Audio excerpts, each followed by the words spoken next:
আসসালামু আলাইকুম। Hello viewers, welcome back to my channel. আজকে আলোচনা করব ঔষধ ছাড়াই নারী এবং পুরুষের অতিরিক্ত স্বপ্নদোষ বা নাইট ফল এটা বন্ধ করার উপায় কি বা এই সমস্যা থেকে মুক্তি পাওয়ার উপায় কি। তো বন্ধুরা, আজকে এই ভিডিওতে 5টি বিষয় নিয়ে আলোচনা করব। এই 5টি কাজ যদি আপনারা ছাড়তে পারেন তাহলে বিবাহিত এবং অবিবাহিত যে নারী এবং পুরুষ আছেন যাদের অতিরিক্ত পরিমাণে স্বপ্নদোষ বা নাইট ফল হচ্ছে এবং অনেকে দেখা যাচ্ছে লজ্জায় টাকা কথা বলতে পারছেন না, সমাধানও খুঁজে পাচ্ছেন না, আশা করি তারা সমাধান খুঁজে পাবেন। অনেকে প্রশ্ন করেন যে অবিবাহিত ছেলে মেয়েদের নাইট ফল হয় কিন্তু বিবাহিতদের কেন হয়। অনেক সময় দেখা যায় নারী এবং পুরুষ বা স্বামী স্ত্রী হয়তো কাজের ক্ষেত্রে দূরে থাকতে হয়, দীর্ঘদিন সহবাস থেকে দূরে থাকার ফলেও এমনটা হয়ে থাকে। আবার অনেক সময় প্রশ্ন থাকে অনেকের যে নারীদেরও কি এটা হয়ে থাকে। বিষয়টা হচ্ছে হ্যাঁ, নারীদেরও কিন্তু স্বপ্নদোষ হয়ে থাকে, তবে এটা একটু ব্যতিক্রম হয়ে থাকে। পুরুষের যখন স্বপ্নদোষ বা নাইটফল হয় তখন দেখা যায় তাদের লুঙ্গি পাজামা বা প্যান্ট অনেকটা জায়গায় ভিজে থাকে বা তাদের একটু বেশি পরিমাণে বীর্যটা বেরিয়ে থাকে। আর নারীদের ক্ষেত্রে যেটা হয়, নারীদের দেখা যায় তাদের যখন স্বপ্নদোষ বা নাইটফলটা হয় তখন তাদের ভ্যাজাইনার যে দুইটা ঠোঁট বলি বা দুপাশের যে ওয়াল বলি, এই জায়গাটা একটু হালকা ভিজে থাকে। ঘুমের মধ্যেই একটা সুখ অনুভূতি বা একটা ভালো লাগা এটা তারা অনুভব করেন। আবার কখনো কখনো কারো একটু বেশি হলে দেখা যায় তাদের পাজামা বা তাদের কাপড়ে হয়তো হালকা একটু চটচটে আঠালো রস এটা লেগে যেতে পারে, এতটুকু কিন্তু হয়ে থাকে।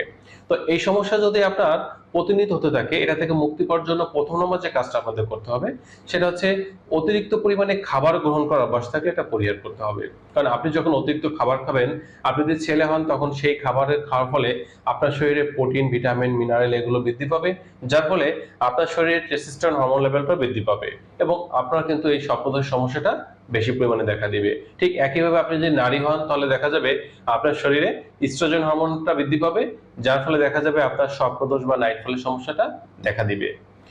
যার ফলে খাবারটা সবসময় পরিমিত খেতে হবে, এতটুকু খেতে হবে যতটুকু না খেলে আপনি সুস্থ থাকতে পারবেন না, জাস্ট এতটুকু খেতে হবে।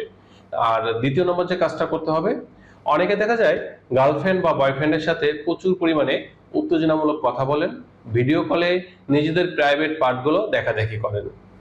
এই কাজগুলো করা থেকে বিরত থাকতে হবে। আপনি যখন ফোনে উত্তেজনামূলক কথা বললেন বা ভিডিও কলে একজন আরেকজনের প্রাইভেট পার্টগুলো দেখাদেখি করলেন, তখন আপনাদের মনে মধ্যে কিন্তু একটা উত্তেজনা এটা কিন্তু বিরাজ করবে। এর একটা ক্রিয়া প্রতিক্রিয়া কিন্তু তখন দেখা যাবে যখন আপনি ঘুমিয়ে যাচ্ছেন, ঘুমের মধ্যে তো দেখতেছেন যে আপনার গার্লফ্রেন্ড বা বয়ফ্রেন্ডের সাথে বা আপনার হাজবেন্ডের সাথে বা ওয়াইফের সাথে আপনি উত্তেজনামূলক কোনো কাজ করতেছেন বা আপনি আপনার শারীরিক চাহিদা পূরণ করতেছেন। আর এটা স্বপ্নের মাধ্যমে দেখার ফলে দেখা যাবে তখন হয়তো আপনার এই নাইটফল বা স্বপ্নদোষটা হয়ে যাচ্ছে। তৃতীয় নম্বর যে কাজটা করতে হবে সেটা হচ্ছে উপর হয়ে শোয়া এবং কোলবালিশের সাথে কোলবালিশ বা বেডশিটের সাথে আপনাদের জননাঙ্গ এটা ঘর্ষণ দিয়ে বা মিশিয়ে রেখে ঘুমানোর অবস্থাটা এটা পরিহার করতে হবে। অনেকে দেখা যায় কোলবালিশ না হলে ঘুম হয় না, অবশ্যই কোলবালিশ ব্যবহার করবেন, কিন্তু কোলবালিশের থেকে যেন আপনাদের জননাঙ্গটা একটু দূরত্ব বজায় থাকে।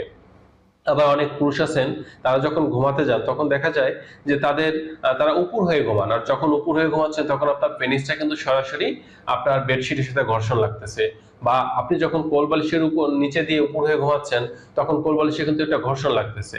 আর জননাঙ্গটা খুব সেন্সিটিভ জায়গা, এটা একটু ঘর্ষণ পেলে কিন্তু ইরেক্টেড হয় বা উত্তেজনার সৃষ্টি হয়। আপনি যখন এই অবস্থায় রেখে ঘুমাচ্ছেন তখন রাতে ঘুমের মধ্যে দেখা যাচ্ছে হালকা ইরেক্টেড হয়ে ঘর্ষণ দিতে দিতে কিন্তু বীর্যপাতটা ঘটে যাচ্ছে। আবার অনেক নারীদের ক্ষেত্রে দেখা যায় তারা যখন ঘুমান দুইটা পা ফাঁকা করে তাদের যে ভ্যাজাইনাল ক্লাইটোরিসটা আছে বা ভালভা আছে এই জায়গাটাকে একেবারে কোলবালিশের সাথে মিশিয়ে হালকা একটু ঘর্ষণ দিয়েই কিন্তু আপনারা ঘুমিয়ে পড়েন। রাতে যখন ঘুমাচ্ছেন তখন কিন্তু আপনার ক্লাইটোরিসটা কিন্তু পুরুষের পেনিসের মতো ইরেক্টেড হয়, ঘর্ষণ পেলে এখানে কিন্তু একটা সুখ অনুভূতি হতে থাকে এবং ঘুমের মধ্যে কিন্তু আপনাদের নাইটফল বা স্বপ্নদোষটা হয়ে থাকে। এজন্য এই অভ্যাসগুলো থাকলে এটা পরিহার করতে হবে। 4 নম্বর যে কাজটা করতে হবে, পর্ন মুভি বা উত্তেজনামূলক ভিডিও এটা দেখা থেকে বিরত থাকতে হবে বা দূরে থাকতে হবে। আপনি যখন পর্ন মুভি বা উত্তেজনামূলক ভিডিওগুলো দেখতেছেন তখন আপনার মস্তিষ্কে এর প্রতি উত্তেজনার সৃষ্টি হচ্ছে, একটা ক্রিয়া প্রতিক্রিয়া কিন্তু ঘুমের মধ্যে পরবর্তীতে দেখা যেতে পারে, যেটাকে আমরা নাইটফল বা ভেজা সিকুয়েশন বলে থাকি। এজন্য এই পর্ন মুভি বা উত্তেজনামূলক ভিডিও এগুলো দেখা থেকে দূরে থাকতে হবে। 5 নম্বর যে কাজটা করতে হবে, অনেক নারী এবং পুরুষের একটা বদ অভ্যাস আছে, বাজে স্বভাব আছে।